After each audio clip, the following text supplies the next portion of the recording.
Diamond Jaka, ktorú vám predstavujeme, je saponinový výživový doplnok, ktorý bol vyvinutý v našich laboratóriách vo biologické substancie v výskumnom ústave.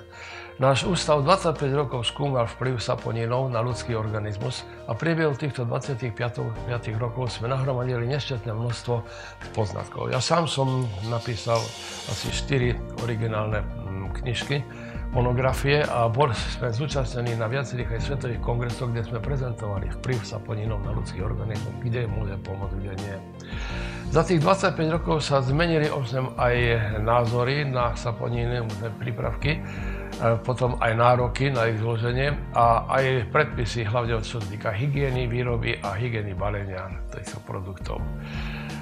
Saponiny prírodné obsahujú dva druhy saponinov v pomere asi 1:1, a to steránové a terpenové saponiny. Steránové saponiny majú veľkú molekulu a preto sa nevstrebávajú z tráviaceho traktu do krvi a zostávajú len v tráviacom trakte, ktorý očistujú. Ale súčasne môžeme poznamenať, že tráviaci trakt má ďaleko menšiu plochu ako plochu všetkých ciev, nervov, svalov a tak ďalej. To znamená, že nové poznatky vyžadujú, aby zloženie saponinových prípravkov malo viac terpenových saponinov než steránových. Toto umožňuje výroba Diamond Jaky, ktorá síce vyrába tento produkt z pôvodného extraktu Yucca shidigara, to je palmy, ktorá rastie na púšťach Utahu v Spojených štátoch, ale metódou autofokusácie podľa amerického patentu, ktorý náš ústav vlastní, vieme elektrickým prúdom vyextrahovať saponinové a steránové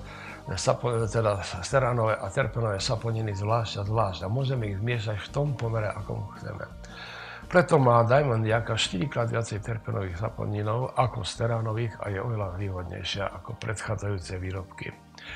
Diamond Jaka má viacero výhod. V prvom rade to, že má vhodné zloženie, po druhé, že je lacnejšia, približne o 30% ako konkurenčné prípravky a za ďalšie, že si ich môže každý objednať sám, nemusí čakať na nejakú distribúciu. Podčiarkol by som ešte jednu vec, že náš ústav poskytuje 24-hodinové lekárske poradenstvo pre všetkých užívateľov a konzultuje s nimi možnosti užívania Diamond Jaky. Diamond Jaka nemá žiadne kontraindikácie s žiadnymi liekmi, pretože Diamond Jaka pracuje na fyzikálnom podklade a lieky pracujú na chemickom alebo biologickom podklade. Jediné kontraindikácie, to sú dve u Diamond Jaky, že ich nemôžno podávať ľuďom, ktorí majú umelý bedrový kĺb alebo ktorí majú transplantovaný celý orgán, napríklad pľúca, srdce, obličky a podobne.